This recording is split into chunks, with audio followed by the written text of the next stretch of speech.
The trousers too baggy, the coat too tight, a hat too small, and shoes too big. Oh, and that mustache. The Tramp character, they called him. And what a character he was. He wasn't a man, he was a contradiction. From the way he dressed up to the way he used suffering as a way of comedy. Sir Charles Spencer Chaplin was a millionaire. And why wouldn't he be? The amount of work he did, the quality he produced, he deserved nothing less. But the fame, the money, it all came later. First, Charlie had to win over life before he could win over the audience. There have been many great actors over the ages, but he is a legacy that has been passed on for generations. The Tramp is a character that will live on forever. You see people on the streets pretending to be him. You see them at children's birthday parties. You see them on stage. You see them in movies. The same getup, but different men. He was the first comedian. He's not just another name in the history of acting. His movies and accolades are well known, but his struggles aren't. So here's the untold story of Charlie Chaplin.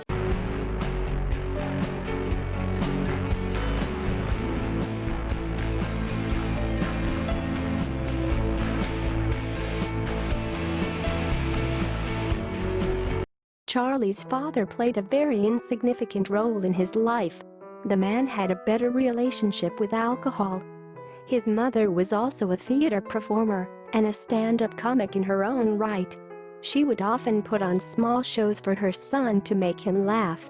Money was extremely hard to come by, but laughter was not a rarity in the Chaplin household. He looked up to his mother. She was his inspiration. She was the reason he became a comedian. It all started because of her. One day, laryngitis had caused her voice to crack on stage. Charlie was only 5 at the time and sitting in the front. As his mother left the stage prematurely, he took her stead. A young boy who, in his first impromptu performance, had the audience on its feet and his mother full of pride. But poverty was hovering over the family. His mother would one day collapse. A nervous breakdown that dried up the finances. He and his half-brother Sidney went to the streets and danced. Small kids collecting pennies in a hat to keep the house going.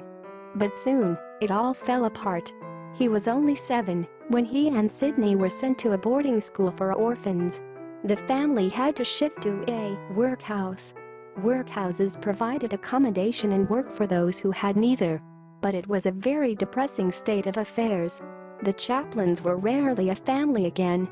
When Charlie and Sidney returned from boarding school one time, their mother Hannah was standing in her old clothes, waiting at the gate.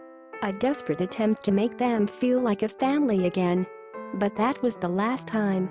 Hannah had to readmit her family to the workhouse.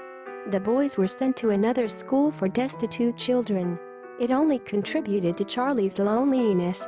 His mother's mental illness had caught on. While she was admitted to an institution and Sidney joined the Navy, Charlie had nowhere to go. He would sleep on the streets and had to search for food.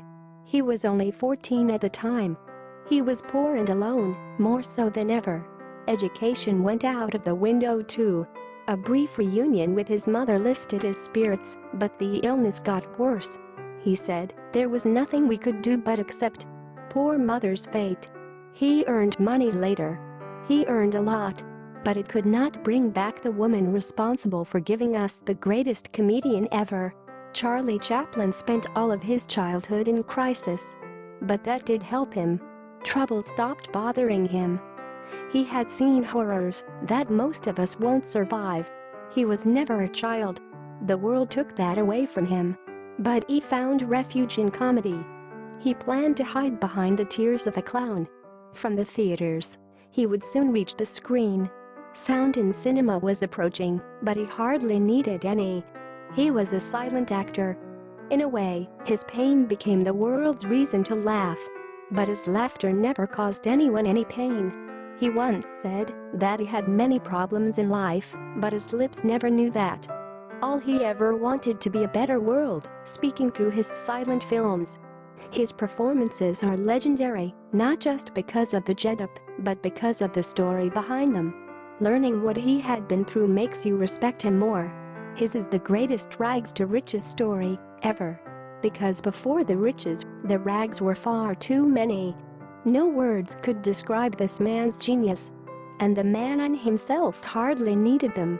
When Charlie Chaplin passed away, aged 88, French filmmaker René Clair gave him the perfect tribute when he said he was a monument of the cinema, of all countries and all times, the most beautiful gift the cinema made for us. But trouble never left him. He had 3 failed marriages, but the last one stuck till the day he departed. Hopefully, he found that feeling of having a family again that left him all too soon as a kid. How much ever he may have suffered, he made the world laugh, and that is the greatest quality a man can have. To be selfless, to be fearless, to be glorious in his way. The Tramp character was an identity, one synonymous with trying to make the world a better place. I don't know how lucky Charlie had been in his pursuit, but I do know that was lucky enough to have had him. René was right, he was a beautiful gift.